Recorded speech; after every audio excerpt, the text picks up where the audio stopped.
journal.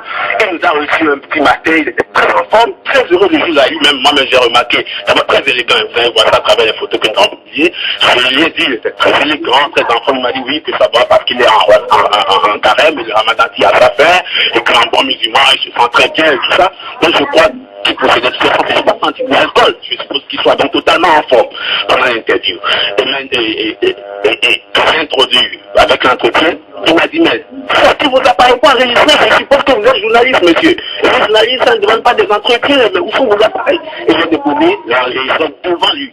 Et nous avons 50 photos au moins, où il est devant notre enregistrement en train de bavarder dedans. Il a dit que je ne sais pas si peut avoir plus de preuves que ça.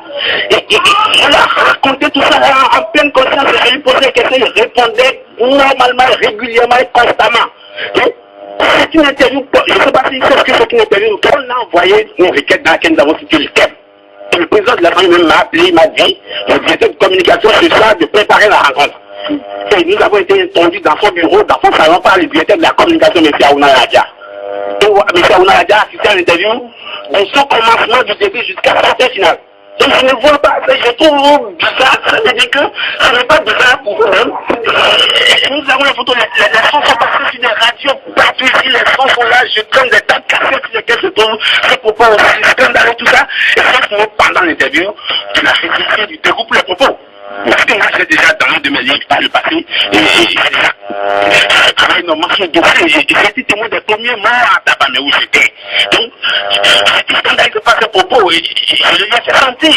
Moi, j'étais dans ce côté logique, je suppose qu'il soit cette guerre qui est des frustrations, qui a voulu déverser à travers mon journal, il l'a fait. Et moi, qu'est-ce que vous pouvez en tant que journaliste? On a allé au refus de dire ce qu'il voulait dire. C'est quand même une folie pour nous. Nous, on est dans, l'intéressé nous accorde une interview en bonne et due forme, et nous allons nous prévenir de passer l'interview parce que les propos sont choquants, comme si l'intéressé n'était pas responsable. C'est pas une idée à base, mon frère, il doit avoir plus de 60 ans. Donc il doit être responsable des propos qu'il tient. Qu'on ne tente d'aucune manière de nous mettre là-dessus. Et nous, pourquoi nous avons insisté pour passer l'interview? Parce que nous trouvons que les propos sont assez grands pour qu'il faut les gérer en catimini. Il faut les mettre sur la table pour que tout le monde voit qu'il y a quand même de la bizarrerie. Nous avons publié l'interview dans notre journal, puis après, on a juste la radio. Non, d'autres personnes l'ont repris dans un journal, donc l'interview, puisque l'interview n'était pas payante. Maintenant, ça s'est passé sur les radios, c'est parce que après, juste après ça, il y a des personnes qui ont dit, qui suivent des radios de ça juste après l'interview, qui doutent que l'interview soit faite. Et pour nous quand même, pourquoi nous ne sommes pas un journal espion. Et nous avons continué à accorder des interviews à d'autres personnes. Et pour qu'on puisse continuer à exister en tant que journaliste, accorder régulièrement des interviews, il faut qu'on rassure les gens que ce qui est dit off, nous ne le mettons pas. Nous, à base de fois, des trucs extrêmement gravissimes. Et puis que ce qui a été publié en neuf, on n'en a bien pas ces cas. Parce qu'il peut y avoir des entretiens parallèles entre le journaliste et l'interviewé. Mais ce qui a été enregistré devant lui, et à la fin, il m'a dit, mais et par rapport à Jean Bush, c'est moi-même qui me dis que le président Jean Bush devait être la première personne à être jugée, et je continue de me dire, mettez-moi ça, je pensais dans l'interview que c'est moi qui l'ai dit.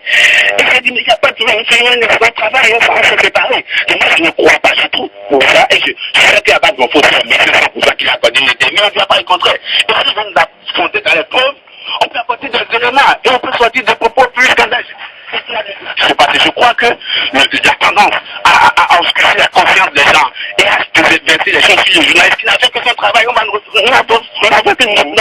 Nous avons appris également que, pas plus tard que ce matin, que son attaché de presse, Aouna Radia, comme vous l'avez dit tout à l'heure, a été limogé, a été renvoyé.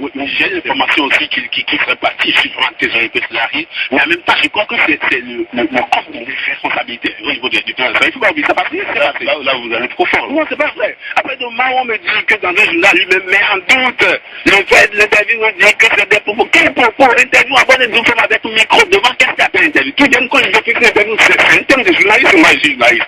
Une interview, c'est vous. Les micros sont devant lui, il paraît dans les micros de Tribune d'Afrique. Il avait ses portables à côté après ça. Il s'est livré à une séance de photos. 15 minutes. Il a pu marquer dans son bureau, on a pris un tas de photos, comme le mannequin. Pour illustrer l'article, parce qu'il voulait que la meilleure photo paraisse. On a fait parfaitement, on a eu de très belles photos aussi. Mais je viens avoir un album photo de lui et va se taire. Non, je crois qu'il faut éviter cette polémique inutile. Ce qu'il a dit est extrêmement grave. Et je crois que dans le pays, il fallait du monde, il aurait démissionné. Même en Iran, on ne pouvait pas de choses aussi graves. Donc je l'encourage à démissionner en candon Et ensuite, un peu de repos au village, ça lui fera du bien. Plutôt que ça prend dans notre journal et que mon ministre de la presse, en tout cas une certaine presse qui disent non, que c'est de l'espionnage. Nous avons été très en colère au niveau du tribunal d'apprendre qu'on ait assimilé une interview en bonne et due forme aussi régulière à un espionnage. Je trouve ça grave.